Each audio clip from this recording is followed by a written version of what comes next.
Hello all, welcome back to the channel. Saved in the Final Days. My name is Tom. I hope you're having a good week. It's been a very interesting week in the news. If you're following along with any of the stuff going on in the Middle East, it's very amazing to break your Bible out and just see how Scripture's lining up there. It's really incredible how God works and what He does. His design is flawless.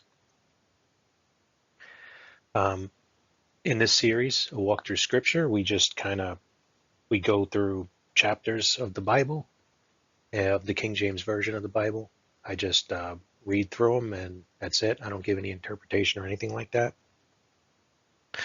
These videos are always meant to help you grow in your relationship with Christ, and me in mine as well.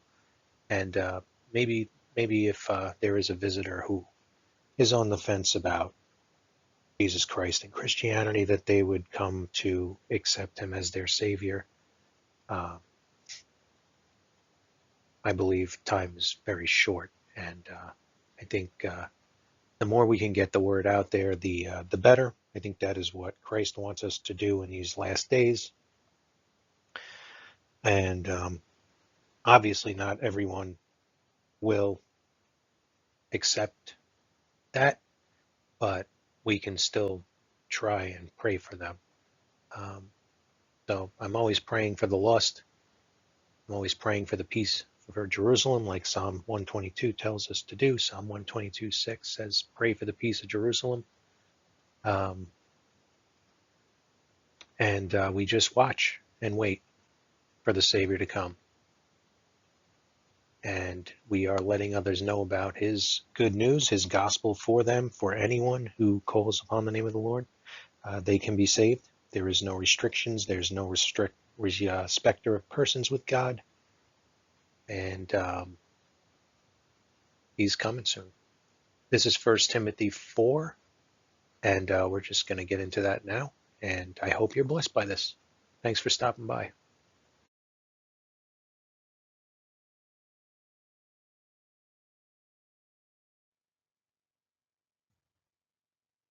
2 Timothy 2:15. Study to show thyself approved unto God, a workman that needeth not to be ashamed, rightly dividing the word of truth.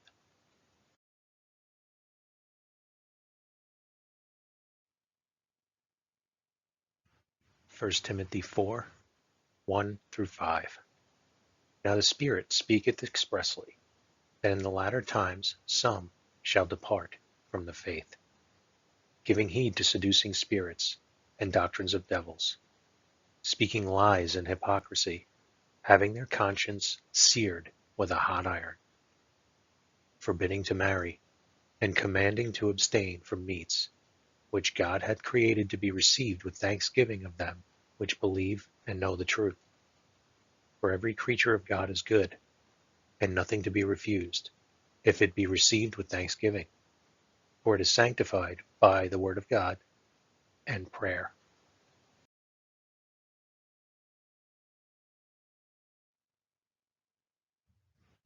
Verses 6-11. If thou put the brethren in remembrance of these things, thou shalt be a good minister of Jesus Christ, nourished up in the words of faith and of good doctrine, whereunto thou hast attained. But refuse profane and old wives' fables, and exercise thyself rather unto godliness. For boldly exercise profiteth little, but godliness is profitable unto all things, having promise of the life that is now is, and of that which is to come.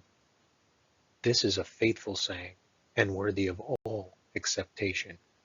For therefore we both labor and suffer reproach, because we trust in the living God, who is the Savior of all men, especially of those that believe. These things command and teach.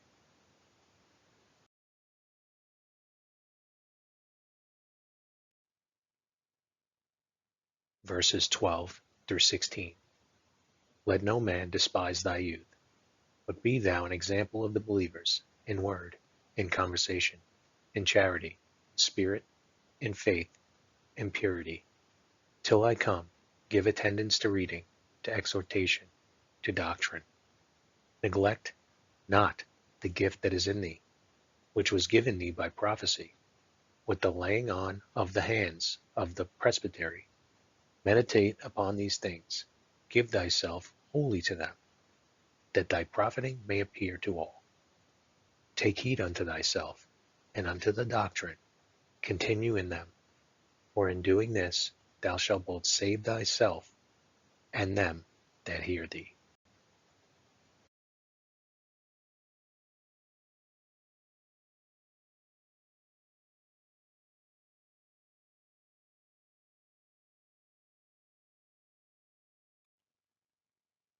Behold, I come quickly.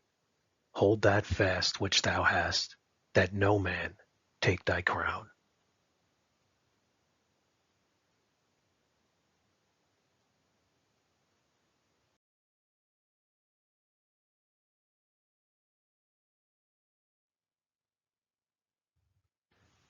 The gospel of your salvation. First, realize your need for a Savior. If you take a walk through the Ten Commandments, you'll start to realize that you've broken at least one, that you are a sinner. Because you're a sinner, if you die in those sins, you will end up eternally separated from God in a place called hell. You must repent. Change your mind about your condition. Your unpaid sin debt will keep you eternally separated from God in heaven. You need a Savior. Next, you have to believe that God sent a Savior. God sent his only begotten Son, Jesus Christ, to save sinners. He shed his blood and died for your sins. He was buried and resurrected on the third day. He was then seen by more than 500 eyewitnesses at once who testified that he is alive forevermore. He is the hand that is trying to save you from the pit. You must place your faith in his blood. It is the payment for your sins. Believe on Jesus now and be saved forever. Call out to Jesus to save you. It is ultimately your choice. Simply ask him to save you.